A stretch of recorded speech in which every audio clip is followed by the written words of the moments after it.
Hello and welcome to Tea Break Film Reviews. My name's Michel and today I'm going to be reviewing I'm Thinking of Ending Things. This film is not for everyone, but those that choose to watch it will inevitably take something meaningful away. So hold your Yule log and hear me out.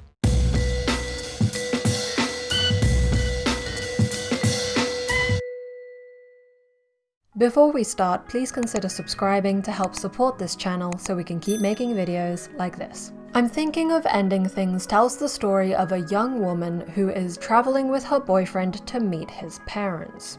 She discovers that not everything is as it seems. At least that's what this film is about on the surface. If you have not yet seen the film and are wondering whether to watch it, I would say that the trailer successfully conveys how weird it is without ruining it. The film is essentially a 2-hour version of the trailer, albeit with a much less exciting pace. Usually I endeavour to make my film reviews spoiler-free, providing minimal plot details and referencing scenes you'd only know the importance of once you'd seen the film. However, with this film, I cannot talk about it in any meaningful way without spoiling it, so take this as your official spoiler alert. With that in mind, let's go back to the plot. I'm Thinking of Ending Things tells the story of an old man about to die, fantasizing about the life he could have had and reflecting on the life he has had.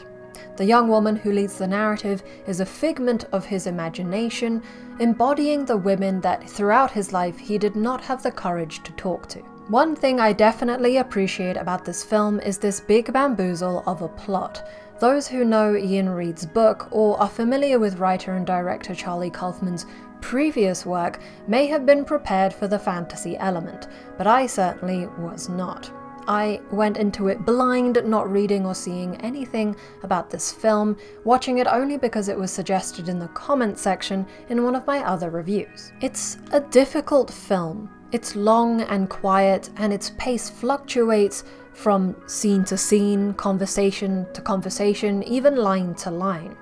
Its genre also fluctuates, sometimes horror, sometimes thriller, impromptu musical, and occasional comedy sketch. This style makes sense retrospectively considering how it represents one person's muddy memories that are jumping around as if in a dream, layered also with fantasy, which is even less concrete. I remember watching Eternal Sunshine of the Spotless Mind, which Kaufman wrote, and being fascinated by how the memories were shown, as well as which ones were the most important in this couple's relationship.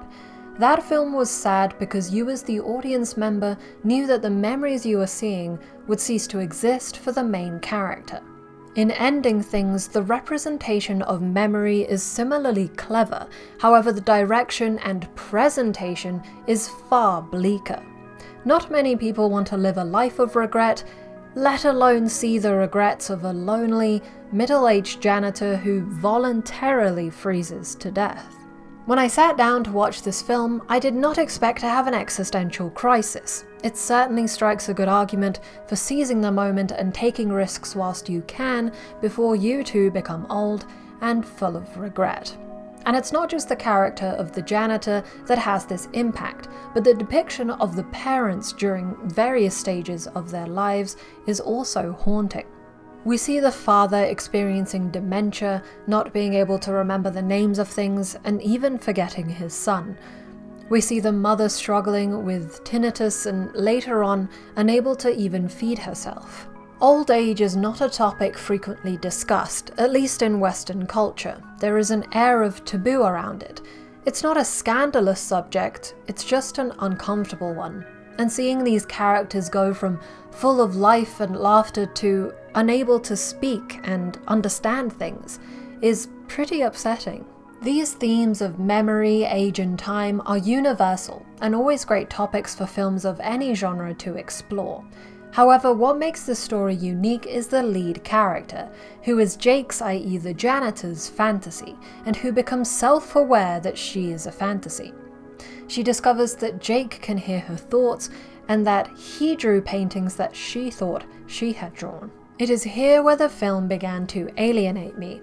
Eternal Sunshine did well to stick to Jim Carrey's character and make us empathize with him as his memories are erased.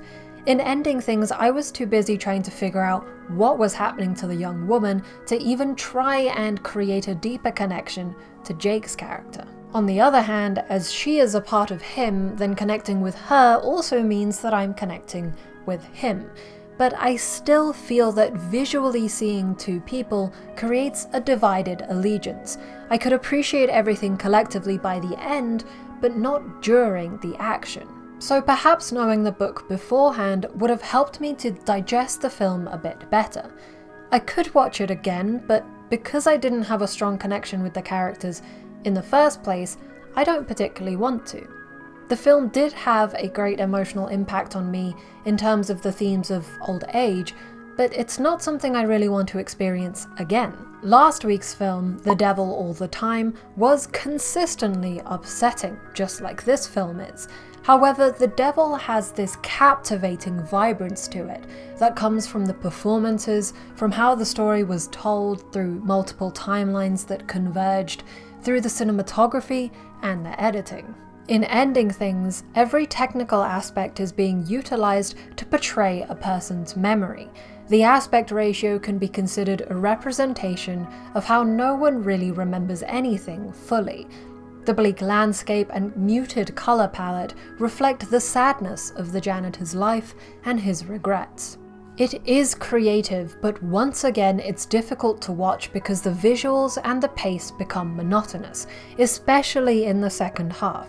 During the first half there is a lot more playfulness, such as in the beginning when the woman is sticking her tongue out to catch snowflakes, in the overlapping dialogue during the car journey where the woman is trying to think about ending things but is constantly getting interrupted by Jake.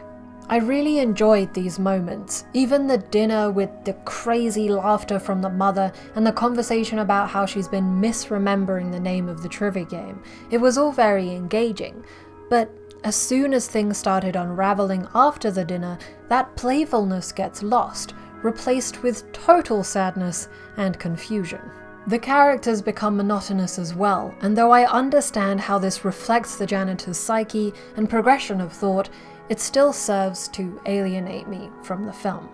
I don't know how positive Kaufman's outlook on life is, but it certainly seems like he could use a hug after creating a film like this. I'm thinking of Ending Things won't appeal to everyone. However, if you do have a passion for all things morose, then this is a beautifully dreary exploration of memory, time, age, and regret.